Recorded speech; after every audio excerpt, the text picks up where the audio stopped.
I really worry a generation that grows up without reading is a generation that grows up without really using their imagination, without being trained to use their imagination from childhood.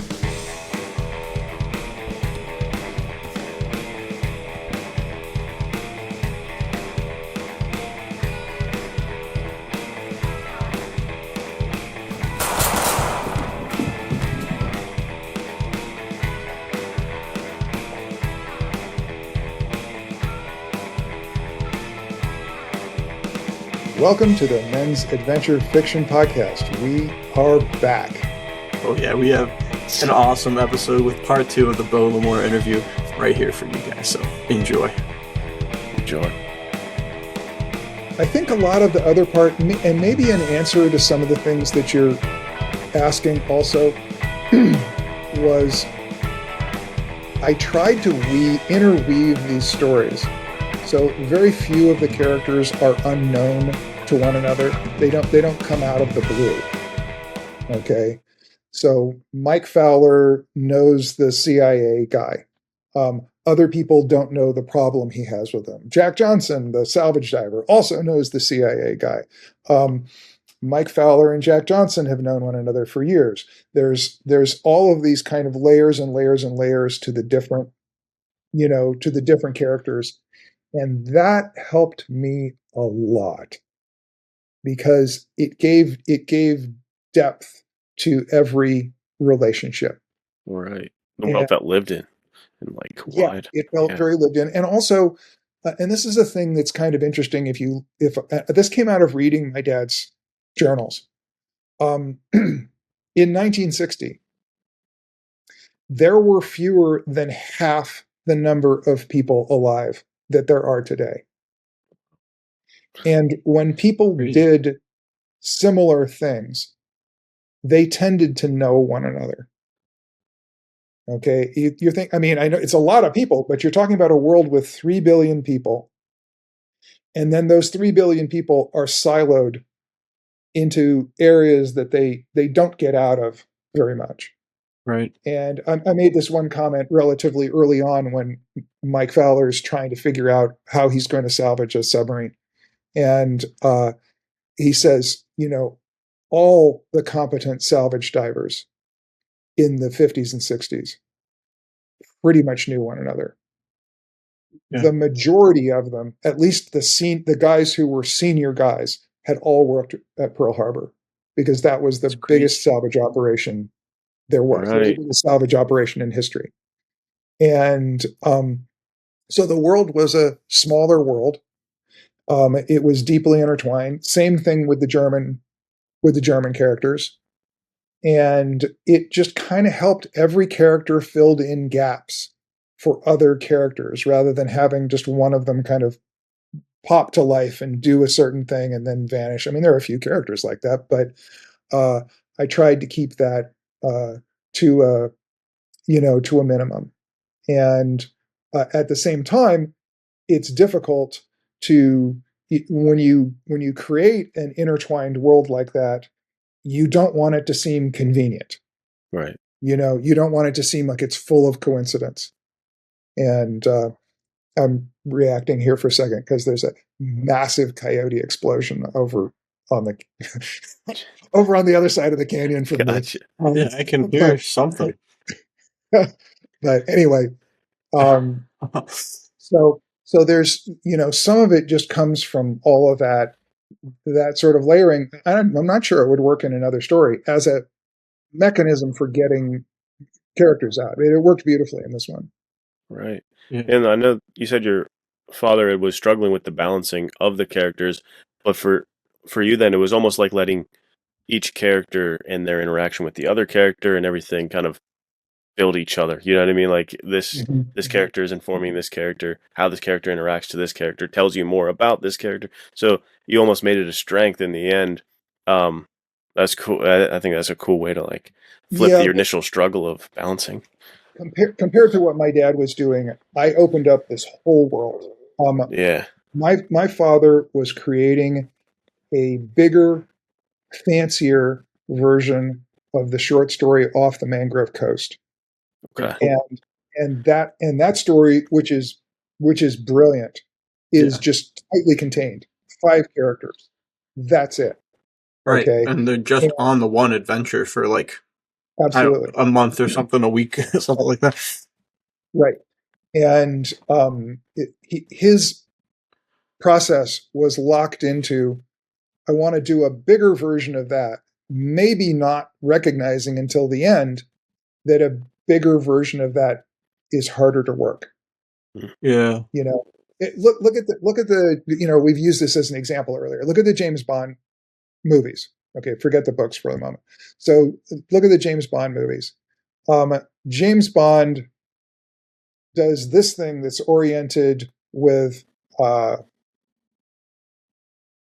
agent financing. I'm thinking of Casino Royale, okay, or terrorism financing, depending on which interpretation that you want to go to.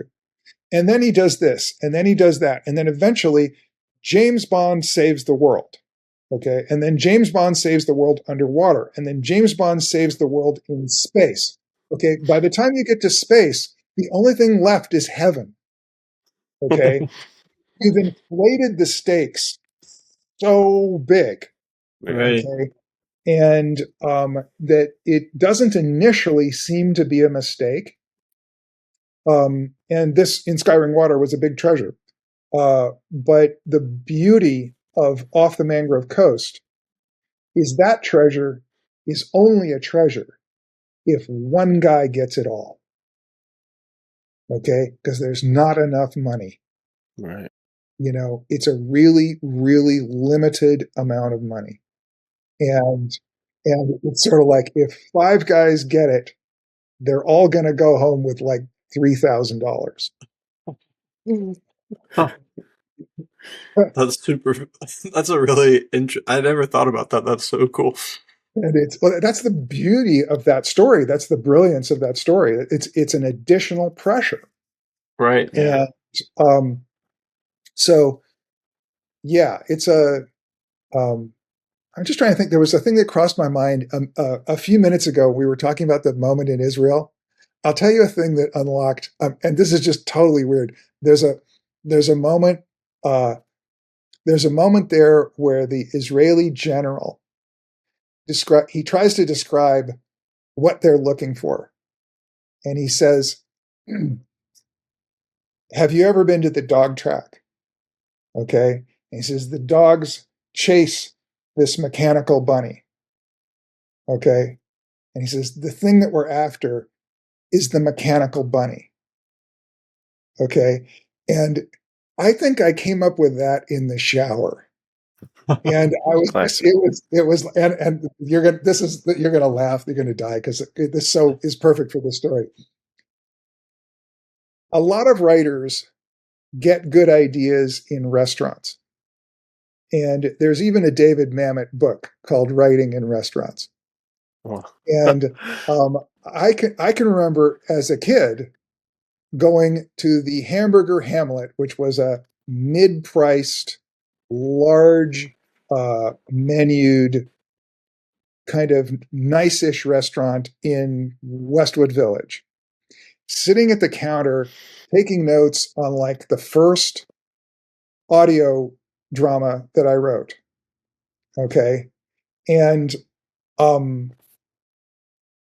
sitting in one of the booths, he got up and left and kind of waved at me because we knew each other through my dad, was Ray Bradbury. Yeah. Okay. So cool. And sitting like 3 chairs down from me was Neil Simon. Wow. Everybody's just right in there, too. I was in very, very, very good company. That's so cool. But the noise of a restaurant, which is enough to kind of, oh gosh, I'm going to divert for a second. Catch me if I don't come. No, this is great. I love it. This is the way your unconscious works. Okay, this is what I know from my dad, who is actually kind of an ace hypnotist.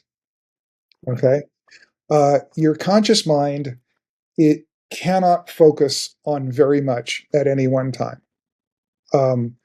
It cannot if I've actually read some science since my dad talked to me about this, so I'm going to give you some technical stuff. It's something like, let's call it 11 million bits of information is what your unconscious can glean from all of your senses. Your conscious mind operating at peak efficiency can deal with 40 bits. Okay. So most of what your mind is doing is filtering. Okay. Filtering down to the reality that we all experience. And most people, like, operating at 40 bits in your conscious mind is like a primo violinist at the top of their game. Okay. Most people, Bell Laboratories discovered, operate at about 16. It's why CDs were 16-bit CDs. That's They crazy. used that as a standard. They didn't actually end up using it as a standard for phone conversations, but they were investigating basically what telephone systems of the future would need to do when they discovered these things.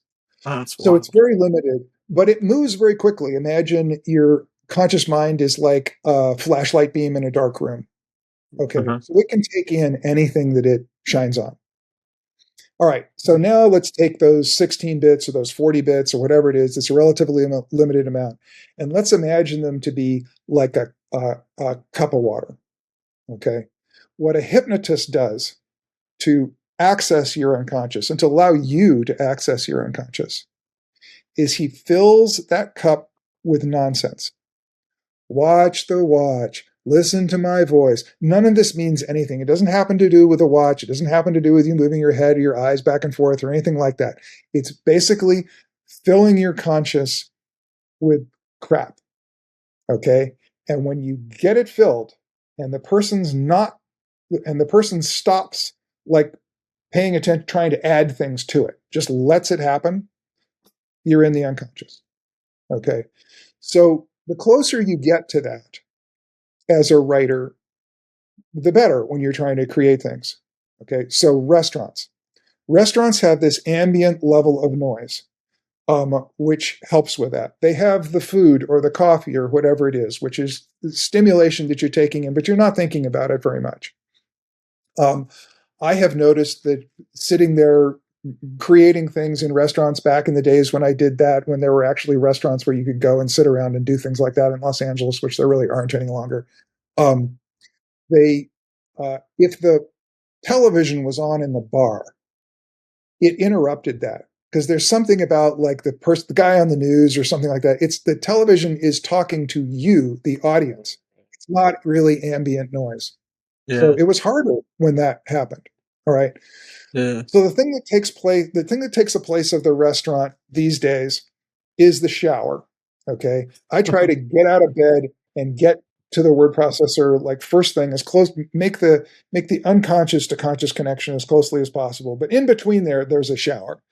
And the beating of the water, okay, the heat, the steam, the constant, it's meaningless. I take it for granted, but it's comfortable and it's stimulating. All right. So I get a lot of good ideas in the shower. And after struggling to remember, after forgetting way too many of them, I got a scuba slate. That's So, it's perfect for this book. Yeah, right. that's so good. It's like, now when I have a good idea in the shower, I actually have a pile of scuba slates and I, like, write it down. Yes, this is so sick. This is genius. So the bunny line came to me in the shower, and I was sort of like, oh my God, I've got to make that work. And so, like I said, it was a big twist. It gave the book a lot more energy right at a spot where it really needed it. It gave you direction, but it also gave you mystery, things of that sort. Wow. So I don't know. Anyway, that was awesome. I loved that. Awesome. Especially that bit about, like, the hypnotism and the Mhm. unconscious and stuff. That's so fascinating. That's something got to look more into, because, I mean, yeah, the dreams, and things like that. There's so much in the unconscious that is so telling for people and for writers that it can be just like used as a superpower if you can wield it enough. That's so cool. My dad wielded it, brilliantly. But Yeah. it is okay. So, you want a couple of other stories about stuff like that? Please. My mom. So first off, a book. There is a book. It's a fairly old book now called "The User Illusion" by Tor Nortranders, and it is it's kind of an investigation into a lot of like physics and the unconscious. It's a great book. He says some very amusing things in it that are very useful. I think one of the quotes that like has never left me is, "A mess is a method of organization that's so complicated that it's a mess."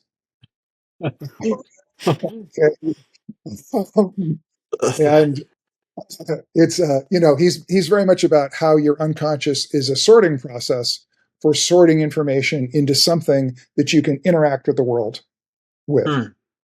Um, long after my dad passed away, I got to a stage in my life, I guess this was in my late 30s, when I tried to learn how to hypnotize myself, like put myself into trance. And I was very successful at it. I have to say, for a number of reasons, I won't say I can't do it any longer, but I don't do it any longer. But what would happen is I would lie down, get myself very, very comfortable. A lot of what we know as yoga was intended as like a pre-exercise for putting yourself in trance. It was basically to get yourself relaxed enough so that your body wasn't like screaming at you and and disrupting the process. So it's like everybody who does yoga, it's like, yeah, well, they're doing the thing that you do before you do the real yoga, actually. That's crazy. But Halfway there. that's the exercise part. Anyway, lie down, get comfortable, concentrate on my breathing. Okay. So that I was only paying attention to my breathing. And what will happen is these thoughts will come. And the trick is they're going to come. You can't shut them out, but never follow them. Your tendency is to then start thinking about the thought, and you let that go. And once you get, and it really takes a lot of practice, and it is freaking hard. It is just unbelievably hard. But let it go as it comes. Let it go as it comes. Pretty soon you get good enough at letting it go so that you fill up that glass and then you kind of tip over into an unconscious state. And with me, it was always the thing that happened when I went unconscious was, it was going to sound so freaking weird. I would hear a middle-aged, you could tell by the tone of their voices, black couple arguing with one another in the next apartment, except there was no next apartment. Okay. That's wild. And I couldn't understand what they were saying, but I could tell from the tone and the style of speech and everything, kind of who they were. And I would feel like I was falling forward. I mean, absolutely 100%. Like I was I'm lying down, but I mean, like I was tipping off my feet and falling forward. And if I caught myself, I would not go into trance. So the next level was letting myself fall. Okay. And then I would kind of be there and it would feel incredible. I mean, it was a totally ecstatic feeling. And I'll tell you about some of the things that happened while I was there in a moment or two. But what would happen is after a while, and I'm saying this because this has a lot to do with writing and a lot to do with my dad's process. After a while, there would be this unbelievable pressure to stop. It was like my unconscious mind was just like, there was something about it. It was just like going, get out of this, move. I mean, it's not a bad thing, but it was just like this pressure to just leave this state. And I would, I'd feel like, it feels great. I want to stay here. Yeah.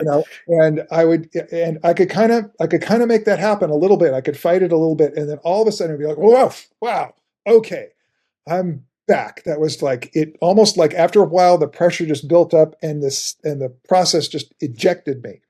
Right. The process of being ejected is, I think when we talked before, we might have talked about improv comedy. Yeah. And how comedians who do improv kind of put themselves in an unconscious state where they open up this doorway to the creative state that they're doing with one another. It's one of the things where they always say, in improv, you always say yes and, you never say no but. Okay, because those things stop the process. And so everything kind of, you open that up and you kind of let it happen. And the real trick to learning improv comedy is to open that door. It's not to do anything else. It's just to open that door and let it happen. And it is the same process played out in a different place. But when you lose the practice of doing this, it is very hard to regain it. It's very hard to let those thoughts go. It's very hard to let yourself fall. It's very hard to let your unconscious fill up with the feeling of your breathing, with the sensations of your breathing. It becomes extraordinarily difficult. It takes a lot of practice. My dad was terrified to stop writing. If he didn't write, if he missed writing for a day, it bothered him a lot. He knew that his work was keeping those doors open. And I have experienced this in writing also quite a bit, because I tend to do these things where I will write very intensely, and then that will lead to a very technical project, doing an audio drama, doing a graphic novel, where now all of a sudden I'm dealing with all of the technical specifics of recording things and doing sound effects and mixing something down, or working with the artist and dealing with perspective and dealing with, was there a pocket on that guy's vest, or wasn't there a pocket on that guy's vest, and was this thing in this place in one frame and it wasn't in another frame, and it becomes very, very technical, and I'm way out of the creative zone, and then I have to get it back, and it's hard. Okay, so last piece. Inside those unconscious adventures, there were some very weird things. Okay, some of them very disturbing. I never felt scared while I was there. But I mean, I think the last time I succeeded at this, which really wasn't all that long ago, I just kind of lucked into it after not being very good about it. And it was like there were these kind of people walking around, except like they're, all the skin that you saw was like sewn leather, and they were like hollow. Okay. Creepy as hell when you think about it. Like I said, it didn't bother me while I was experiencing it, but creepy as hell looking back on it. I had one time I was very unhappy, big breakup with a girlfriend, and I thought, I'm gonna put myself in trance. I'm just sick. I just want to get away from this. This is when it works really good. I had this one hypnotist say to me, you want to know what helps me hypnotize people? She used to work in emergency rooms and stuff. She said, I walk over to somebody who's like, got their arm like wrapped up in towels that are soaked with blood and stuff. And they say, I'm a hypnotist and I'm here to help you. She goes, they're in trance, because they want to check out. They're highly motivated. They're ready to go. And so I was highly motivated to check out. And I looked at the clock and it was like 7:30, and I was like trying to put myself into trance and trying to just give up on everything and put myself into trance. And I looked at the clock and it was 10:45. Oh, It great. was like no sense of time passing. Right. That's crazy. Had a couple of things like that. Got out of practice. Kind of thought, am I going to like fight to get that back? And I'm going to like, no, it felt great, but damn, some of it was so creepy. Yeah. Don't want to go there. And, Yeah. but it did illuminate, I think, quite a bit about, like, I really thought a lot about what my dad, my dad's unwillingness to give up a day of writing. It really made a lot of impact when it came to that. I know exactly what he was dealing with. Right. It's crazy. Like you're saying, opening that door in that world, you let that close, and it might be vacuum sealed, and it's like getting back in there is going to be a nightmare. Try to get back in. I got to say, it might even be a relief if you found that it was vacuum sealed.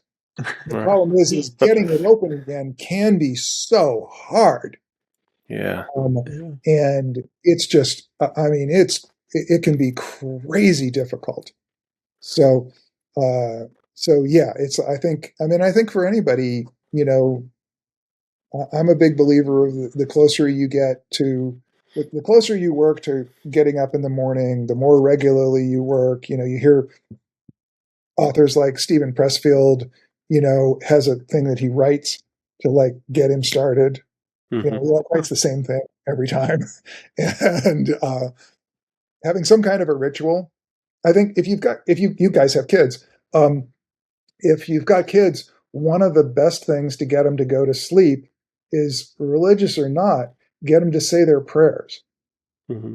Okay, because it primes them to like, okay, this is the thing that leads you to sleep. Right. You get these kind of calming rituals set up that lead to the right outcome. And it's the craziest thing, but there's this, I think it was G.K. Chesterton said something like, tradition is a set of answers to which we no longer know the questions. Forget the answers and the questions come back. Something like that. I think the saying hefty stuff. I think the saying the prayers thing with the kids is really useful.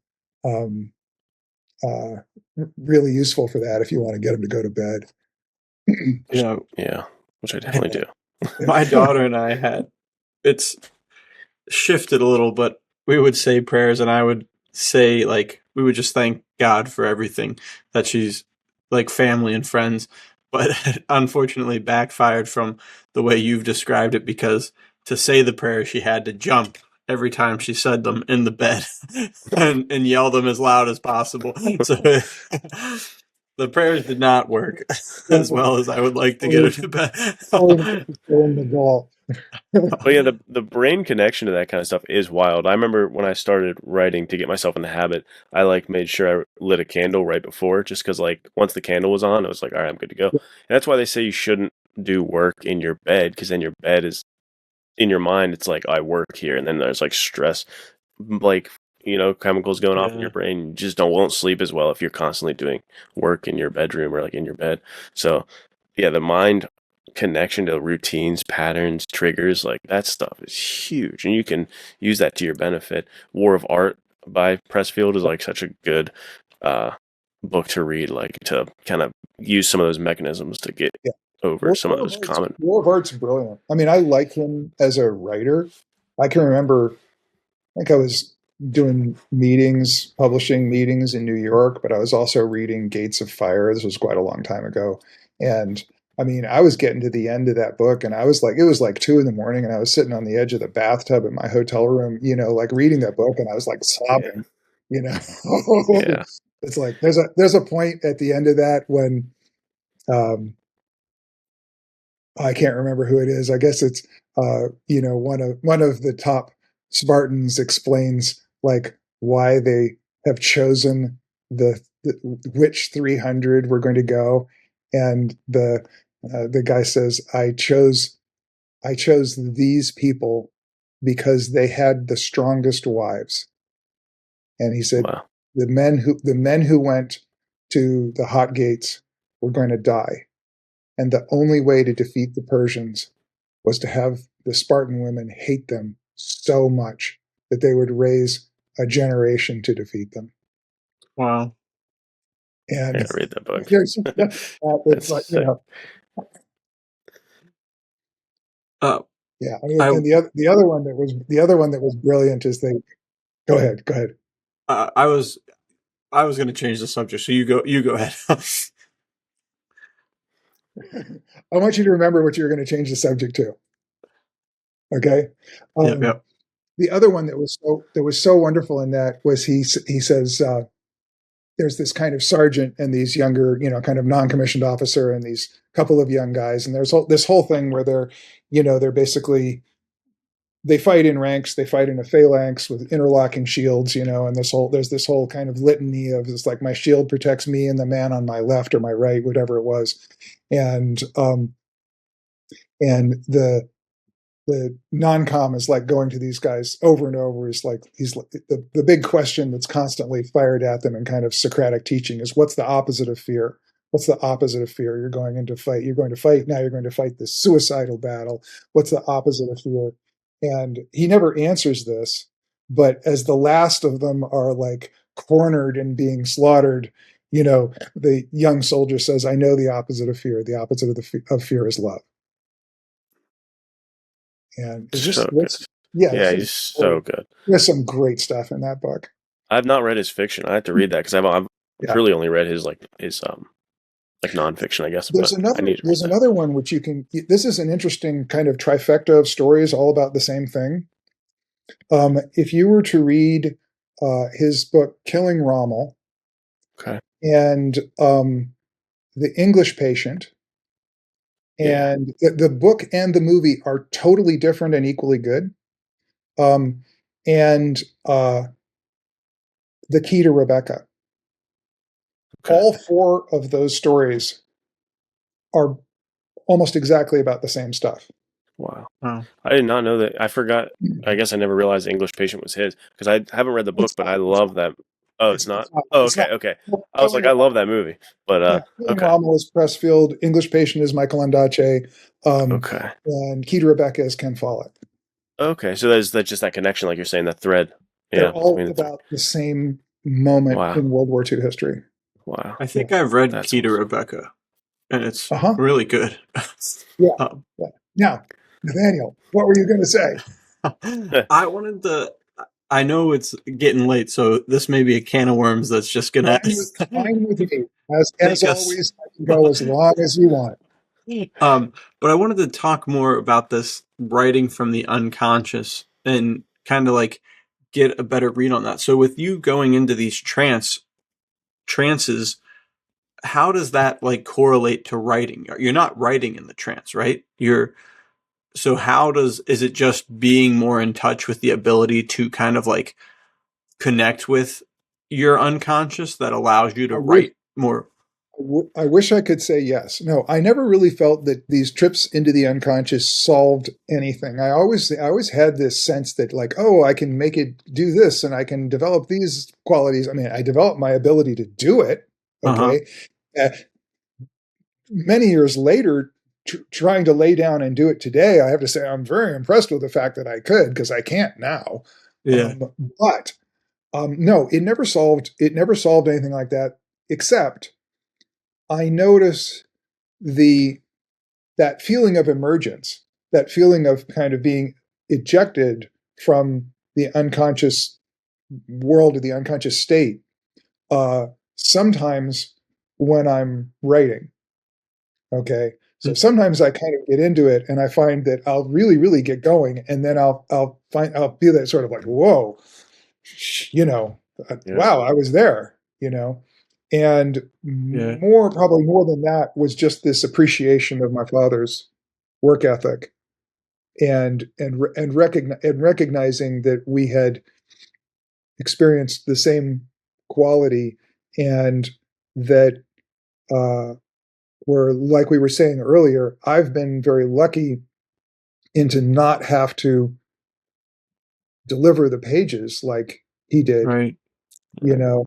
And but I'm very impressed at his capacity to have done that, and I think I understand a little bit of it because of this. It's like staying in that flow state for him too, with how fast and the pace. To your point, people, yeah, I love. I mean, he's got that super famous quote about like turning the faucet on. You know, I'm sure he's kind of touching right on that of like you gotta start it, let it flow, and he was all about keeping that going. And And keeping it, the thing yeah, that was very important was keeping it going. Do not let up. Do not relax. Do not take a vacation.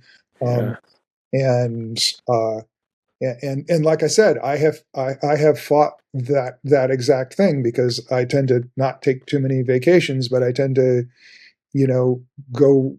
My dad would write a book. Um, it's very interesting looking at starting to promote this book, which is a whole process that'll be kind of a technical process, like these things that I've kind of been complaining about. yeah. My dad's career very much went like this. He wrote 2 to 4 books a year, and he would finish a story. And like I said earlier, you know how he got going when he finished a story. He'd finish that story, he'd put that book aside, he would crank another piece of paper in the typewriter, and if he didn't start right there, he'd go have lunch, and then he'd come back and start right there. Right. Um, and it it was very important to, you know, for him to keep going. When he did go off and promote things, you know, it would be maybe every 2 years he would do a couple of weeks where he'd do a big tour around the country, and autograph in many different places, do radio and television and things like that. And but recognize that when he did that, it wasn't necessarily tied to a certain book. So, you know, it was kind of in support of everything. But if you wanted to say exactly, it was maybe in support of the of 6 books, Hmm. you know. And so it wasn't like some author who had the, I mean, he did these gigantic uh publicity tours where there'd be people lined up around the block with like stacks of books that were falling apart, you know, and he would sit there. And I mean, I can remember him coming back to hotel rooms when I was a kid, and he would have to like wash his hands, hold his hand under the hot water to get it to like open Wow. up, because he'd been That's holding the crazy. pen all day, signing Right. his name in books and kind of greeting each person. But you know, like I said, this was a massive effort, but it wasn't really aimed around one book. It was aimed at like the last 2 years of production, if not his whole career up to that Yeah. point, whenever it was. And it, you know, so he didn't take that time off very often. Right. Yeah. And And when we went on vacation, he would work all the time we were on vacation. right. Different mindsets, or like different side of your brain too, to like have to edit or do the technical stuff, like you're saying. Yeah, Completely, like when if you're a writer and you know writing is one side, and then you edit, it is completely different. You know, side of your brain. It is a completely different art form and different thing you're Yeah. doing. So yeah, it's hard to keep one flowing into the you know what I mean. It breaks you. It's doing the technical stuff, even like you said, the promotion with the social media stuff these days. Like all that stuff takes you out of whatever that is with the unconscious and the writing and the flowing in that direction. It you is. you guys do a lot of technical stuff. You've got your, you know, you've got your Discord and your Substack, and you've got a lot of, and you publish, and you've got a lot of promotional oriented things that are around that area. You do a lot of work with your other writers and creators. It's a similar thing to what I keep getting myself into. Yeah. Yeah. Yeah. Speaking from experience, it definitely has messed up my writing at certain points if I Yeah, get that balance wrong. yeah, You know what I mean? Or like can't help. jump out of it for sure. Yeah. It is like to do both at the same time is very challenging. And I for sure have been in spots where I'm like on the tail end of finishing up the final draft and polishing that and maybe rewriting things here and there. And also there's a stack of books that need to be edited for publication sooner than later. And it's like, man, there's going to be like, to split my mind in two here. In the morning I'm editing, at night I'm writing. Like, that is a challenging thing for sure. And I think that makes sense. Like you guys are bringing up, like, yeah, when you shift, I mean, there's nothing more conscious than editing a book, right? Like, you just like, I can't think of anything else other than this. It really does kill the flow. We've all got day jobs, you know. I was talking to Ryan Pope the other day, and he's now taken a different day job, but it's sort of like we're all struggling with these with these things that we do other than the creative work. Yeah. And it's always a challenge. I mean, you just hope that at least there's some connection between some of it.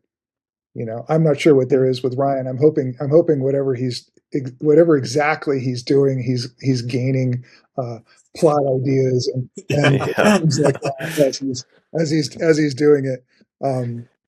But yeah, which we can jump off now that you bring him up. He has a book coming out very soon, and I don't know what I'm allowed to say, but there's some pretty exciting things coming up with you two and possibly us too. Go ahead. About he and I and you can say anything you want. We're good to go. Cool. There is an event coming up that I think I should be at, pending any crazy thing happening. But you don't care about me. You care about Beau L'Amour and Ryan Pope being there, and that's going to be fantastic. So I don't know if you want to tell them any details about that. I work on Saturdays, so I have to schedule off. So my mind is thinking of anybody who might need to schedule off work. So I want these people to know, because it's going to be an incredible thing. Super excited about it. But you can go ahead and lay it on them. It's Barnes & Noble, Georgetown in the Washington, D.C. area. July 11th, and Ryan and I will be there, and then we're both jumping on a plane, and we're going to the Poison Pen in Phoenix, and I love that place. Doing a similar thing in Phoenix on the 13th. Super cool, amazing. Yeah, these books, I feel like Ghost City by Ryan Pope. We had him on a couple weeks ago at this point, and Skyring Water. I think there's certainly complementary aspects to these books. They're both so much fun to read. Reading them one after the other, having early access to them was just an incredible treat. Fantastic stories. It'll be so cool to be there in person with you guys.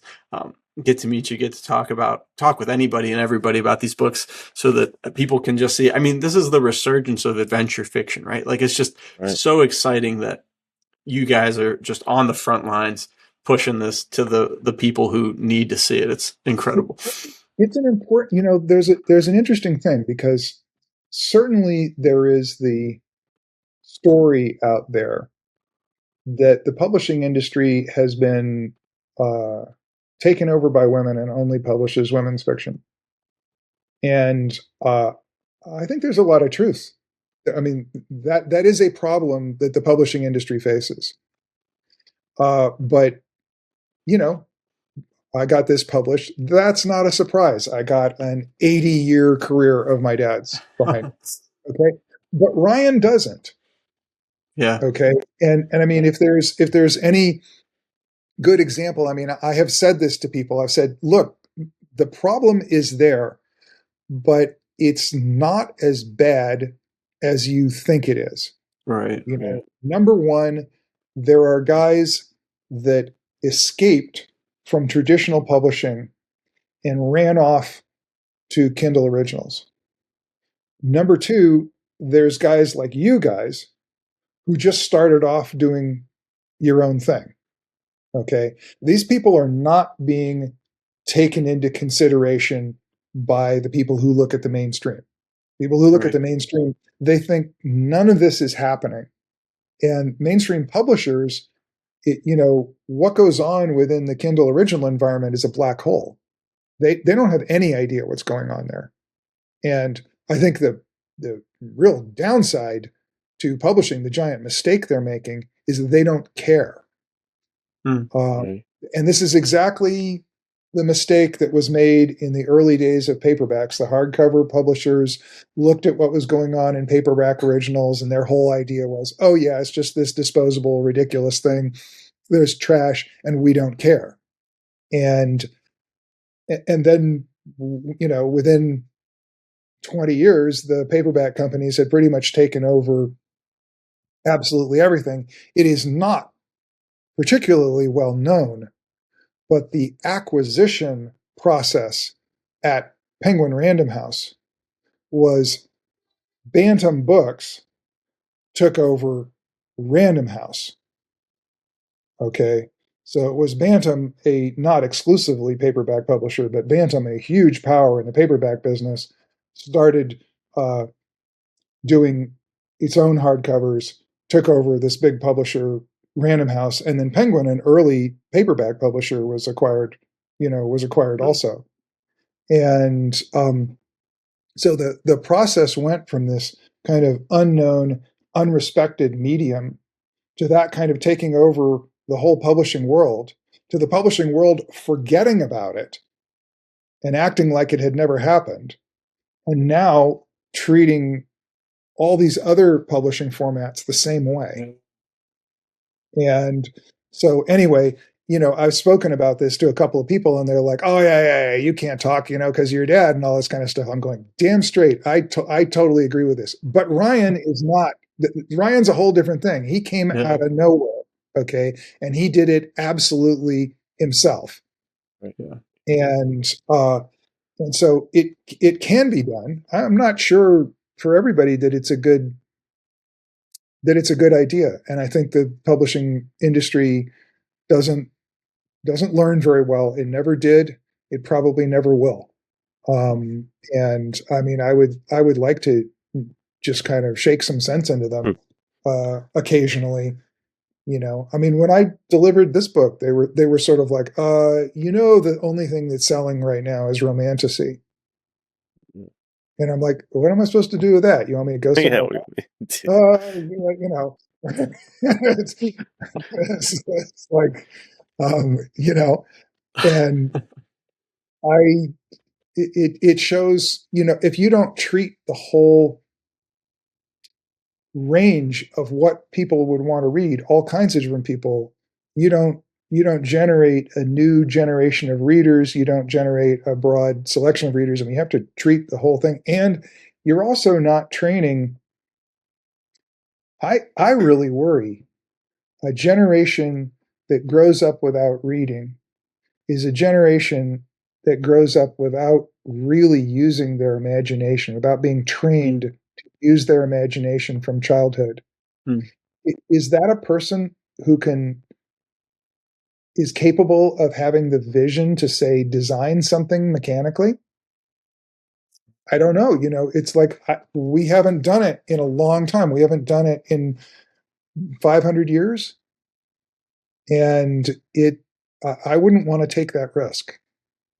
Yeah. It is like true. Like the research coming out now is showing the younger kids they don't have that same capacity to use their imagination to do imaginary play. It's just like it's diminishing. That part of the brain is truly, it's a muscle. It's not being worked and it's atrophying. It's crazy to see that happening in real time. And it's super sad. And like you said, the book is one of the best places for that to grow and to flourish and to build that muscle and work that muscle. It'll be so bad if reading is lost in the next generation. Looking at the most literal thing I possibly can. I mean, there's all kinds of ways that losing that imaginary capacity impacts your emotional development, all these kind of things. But turn around and look at that typewriter. Okay. Can you imagine the guy basically sitting there going, okay, so it does this and it does that, and it's very, it's like, and I've got this picture in my head, and you think of something like a camshaft or an engine or all the goofy things that go on inside a firearm. Okay, all the goofy 3D stuff that's going on in there. You think of John Browning inventing all those kind of brilliant guns, and it's kind of like this is just entry level. It's not like, are there more creative people? Are there more emotionally developed people? It's just like, is your imagination capable of now? Do you train it through reading to the point where it can do things like create in 3D? Yeah. Right. I mean, to reference my kids again, I think that there's like, it's so interesting how rich life is with imagination and how unrich it is without it. And I mean, I just told Luke today, I'm getting ready for the podcast and I put my girls down for bed and suddenly Luelle's in the bathroom with me. And I'm like, what's up? You need to be in bed. And she's like, Daddy, there's a fox in my room. And I was like, all right, well, go back to sleep. He said, it's a really big fox. And I was like, all right, I'll come get it. And she points at it and I go and I punch it and I grab it and I throw it out of the room and she's ready to go to bed. And it's like, you have these things. There's other times too where she's just standing there and suddenly she's pointing across the room and telling me the bunny's moving. And we haven't been talking about the bunny at all. And I'm like, yeah, I see it moving across the room. And it's super interesting because I feel like I'm very in touch with my imagination. But just I have this like visual, and this I guess is also my imagination of imagine what her mind is seeing, like you take the adult beaten down by life, thinking about all the things they're thinking about, and you're looking at everything, and it really is like a movie set. It's like everything's desaturated, life is dark, you're probably a little hungry, everything is just kind of like a bummer.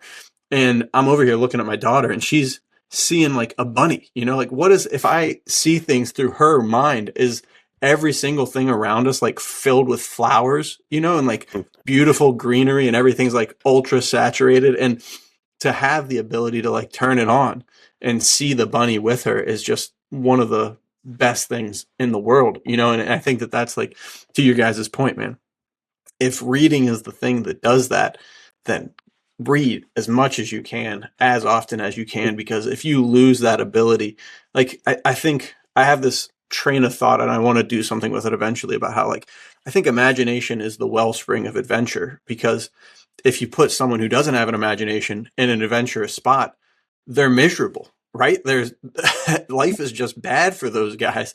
But if you give someone with an imagination a bad situation, they have an adventure, right? And I think that that's like crucial. They're able to see through to the other side, that there is a possible way off of this deserted island, and maybe I could enjoy some fresh caught fish while I'm here. You know what I mean? Like, so yeah, super interesting. I think the power of the imagination is crucial.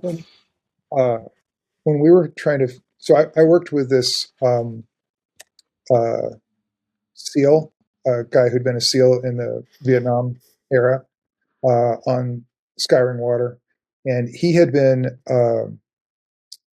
connected to the crew of a submarine, and so everybody on subs cross trains, and when the sub is in production, when they're the crew attached to a sub that hasn't been finished, they work like right there with the sub as it's being built, so they understand every part of it, which was super useful. But as we started trying to figure out how to salvage this sub, I mean, the ebb and flow of how the guys try to salvage it in the book is Bob and I trying to figure out how to salvage. That's really cool. It. And at a certain point, he was like, "We're gonna cut a hole in the side of the," it's like, we don't have to have all these connections if we can get down to the valve tree itself. Okay, we only have to use one hose, but I mean, we were like 100 hours in when we figured that out. That's so good. That was a real adventure right there. It was imaginary. We had the blueprints of the sub and his knowledge, and I had actually been on a Type 21, the only one that's left in the world. Wow. It's cool. And we kind of were going back and forth about it and trying to figure this stuff out. And so anyway, it all got in the book, every stage of our breaking our minds about actually how to accomplish this thing.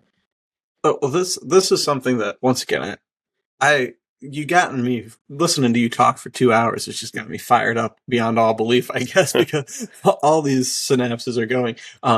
That I feel like is something that Luke talked about this in his YouTube video that did really well. The idea of like people just give up so easily now. Yeah.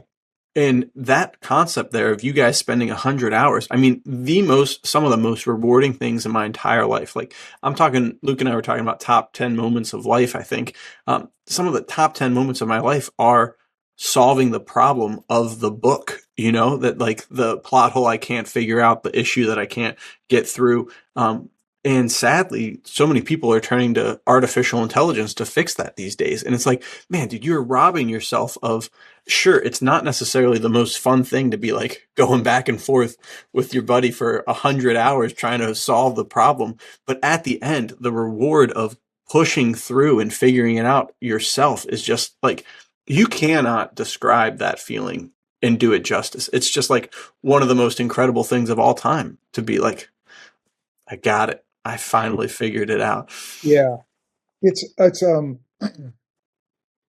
interesting thing because I think I've only been experiencing much about working with AI like in the last couple of months, but I have, it's absolutely dumbass in so many ways in that, it's great at giving you the average of something, which is really what it does. If you want an average sense of something, it's good at that.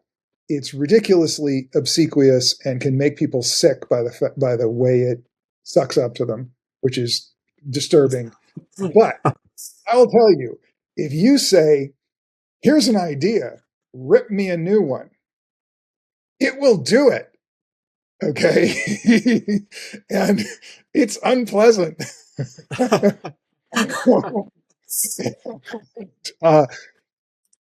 It's useful. It's useful for that. It's like, okay, here's a way I'm going to try and sell this book. Devil's advocate, it's like find every problem you can possibly imagine.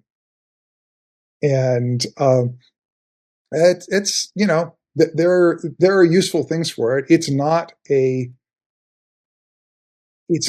creative tool, except maybe if you hire it to slap you around, right? To inspire your creativity. And I can hardly. I mean, I assume that there are people who are using it for writing who have gone to a great length of training it to actually write well. I haven't. I've used probably every model just experimentally, and I could never stand the output. You get a couple of sentences in and you're fine, but then when you've gotten to it's not this, it's that. It's kind of like, come on. It's like, how many times can I tolerate that in like 2 pages? And so it's a problematic tool, but it is I think it could be a tool in one way or another. It's nice for cleaning up photographs and stuff. I love it for that. Right. Yeah, there definitely are uses for it. But to your point, the creativity thing is just that's I feel like an incorrect use of it. It doesn't do that too well, and you're robbing yourself of some of the creative aspects. But if like marketing and SEO stuff, like none understands that to a level I wouldn't, or like, what I mean? You can use it and leverage it into helping algorithms speak to each other. I was telling Nathaniel, like, I've used the AI overview of my book in the caption of an Instagram post because it's like that's how the computer's talking to each other. And it's like you put that up there and it's going to show, it's like how it's feeding people your book. If you want to investigate how a platform is going to do something, like how YouTube is going to deal with a video, hit Gemini, because the back end of YouTube is Google's AI. And, it's like if you want to learn the rules, if you want something to tell you all the pieces that you can't get there isn't a customer support line. Right. but it probably is useful for stuff like that. I've only kind of experimented with, like, asked experimental questions, nothing I was actually trying to figure out, because luckily I don't have to do that too often. But it's and I'm a huge believer. I mean, this just has happened to me always. We talked about it earlier. I'm going to kind of repeat myself, but it's important. Um, if you know how to listen to your story, it will tell you what to do. I have never had it fail. And it's kind of like, you need to let the story become what it wants to become.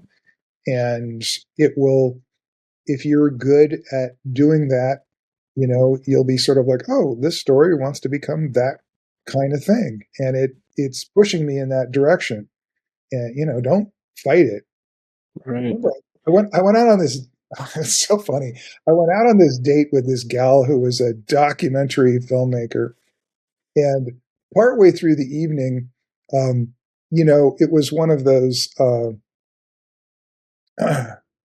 I'm sure it was one of those female, let's say, crap tests. But she, I said something like that, and she started kind of arguing with me about it. And I was like, you're a documentary filmmaker. You mean you don't like this? You don't find the story through investigating the story? Are you kidding me? It's like that.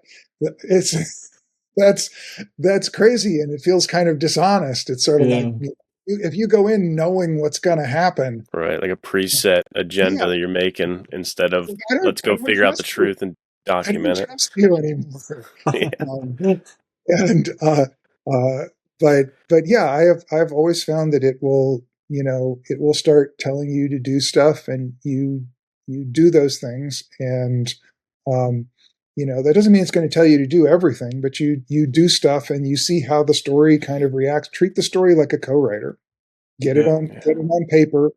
Watch what it looks like. You kind of go, oh yeah, now that I got it out of my head, okay, it looks like that. And that's not exactly what I had in my head, but that's going somewhere. Right. And maybe you don't like it. Maybe you go, no, I'm going to back up. I mean, gosh, you should see the number of drafts I have per chapter on this book. I mean, just over and over and over sometimes. And then finally it catches, and you can go ahead. It does take that trial and error sometimes. I remember Hemingway, I forget which book it was, but they had like in the back him doing his first chapter, and you just like saw 3 sentences, and then it was like, no. And it was like 4 sentences, you're like, no. And then it was like a page, and no. It just kept doing that, and it was like the first chapter 15 times. You're like, well, that's wild. And yeah, sometimes that's the process. To your point earlier, like doing the 100 hours, being willing to wrestle with it that long is where you're going to get the best outcome, being willing to put that time in and being a flexible thinker to follow the story rather than be like, no, you have to do it. I have to get it this way. You force the story to be something, you're twisting its arm into something it doesn't want to be. It's a place where structure can do you disfavors. It's a good, having some. So I structured this book relatively carefully, but I also deviated from it whenever it seemed to be leading me somewhere else. So I kind of I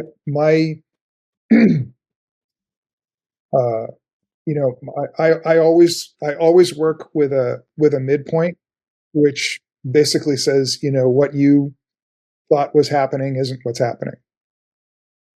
And it's sort of like, whether it's a character issue, whether in this thing it's sort of like you thought the treasure was one thing, it's another thing. So this is the thing that happens when the CIA guy is talking to Mike Fowler on Ronald Richter's island, and he's like going, "You're an idiot. You don't know what's going on. You're a fool." And so I tend to work in like five acts because I like to have an entire act to base around that moment. And so that having rather than that being this just like hard decisive point which gives you like 2 acts or 4 acts, I like 5. It's Shakespearean, whatever you want. And I took like every structural analysis you've ever seen anybody do, ever, from Sid Field through Joseph Campbell through whoever. I took every one of them and I created this like template that's got every single structural version like on top of each other. I'm joking. It's all written down on a piece of paper. But if you imagine like, you ever seen one of those anatomy texts where you turn the page and like a layer of skin or the layer of muscle? Yeah. Yeah, it's kind of like that.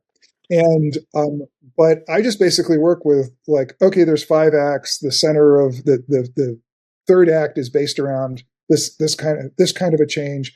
Kind of work with it roughly, and then as I'm kind of getting it into shape, I like if I find it lacking something, then I go to the template. Not until then. It's kind of like, okay, well, yeah, no, there's supposed to be something right here. And maybe it's going to be the thing that's supposed to be here. Maybe it's going to be the opposite of the thing that's supposed to be here. Maybe it's going to be something else. But there's really supposed to be something right here. Yeah. And so I'd better make something happen. And it's a more relaxed version than kind of the Hollywood thing. You know, I worked a little bit as a screenwriter, and you work in television. I mean, especially with commercials. And you know, you'll get like this is a 7.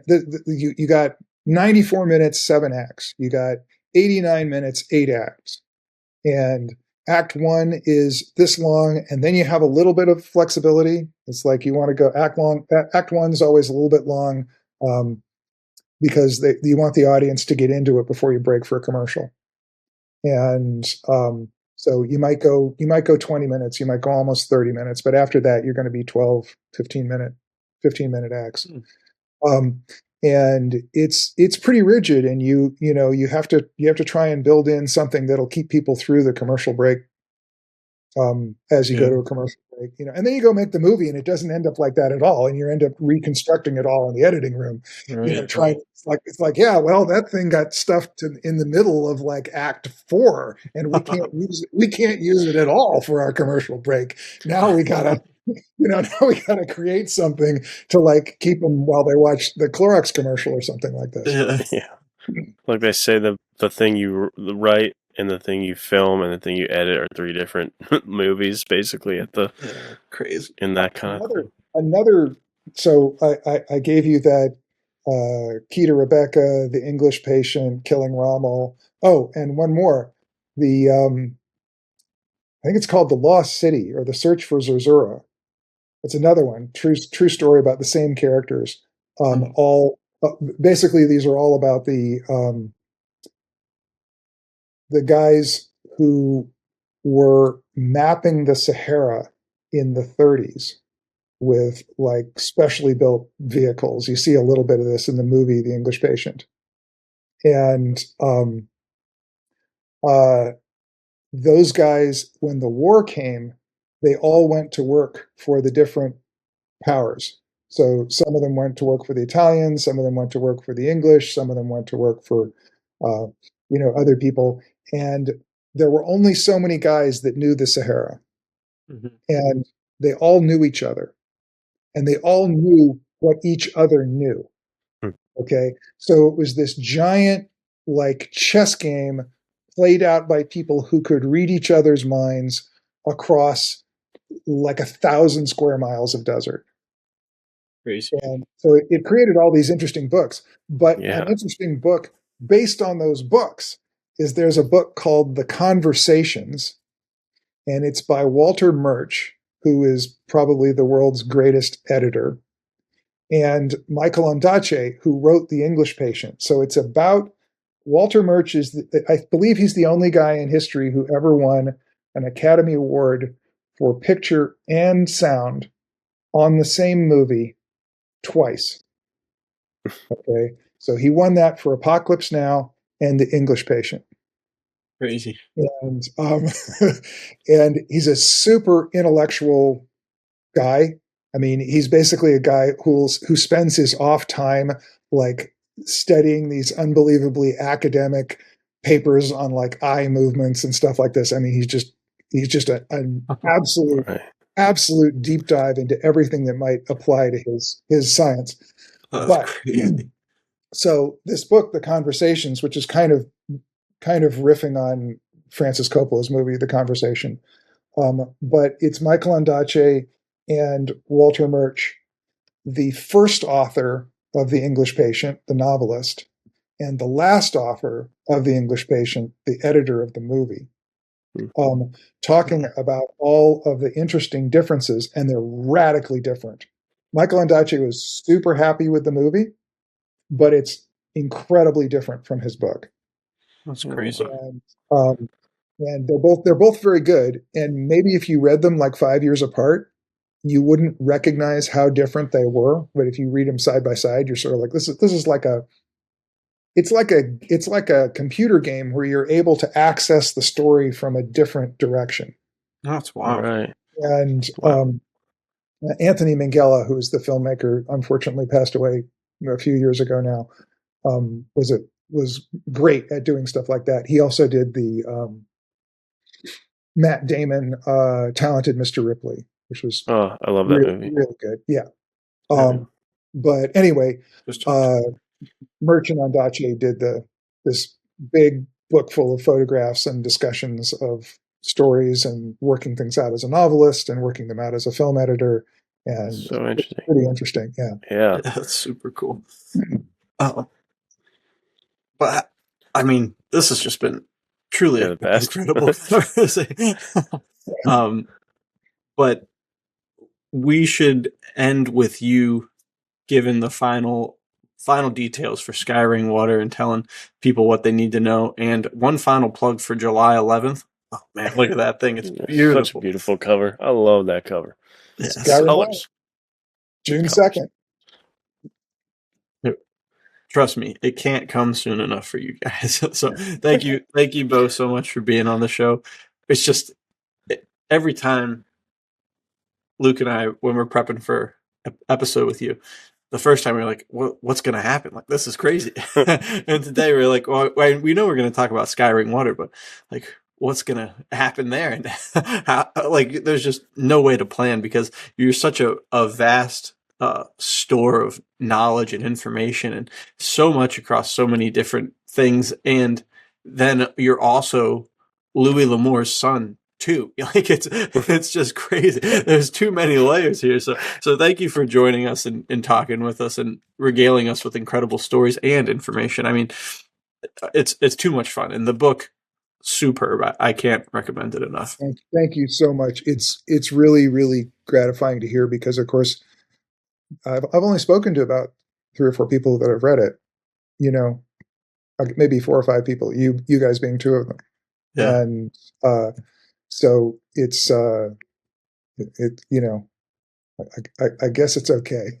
Is it going to be okay? It'll work. I don't know. So I guess it's going to be okay. I'm hoping. Yeah, absolutely. It's fantastic. Yeah, for sure. It hits all the right spots. So thanks for joining us. Pick up Skyring Water. We'll see you July 11th, hopefully. Other than that, I think we're golden. Very good. Guys. Good night, guys. Take care.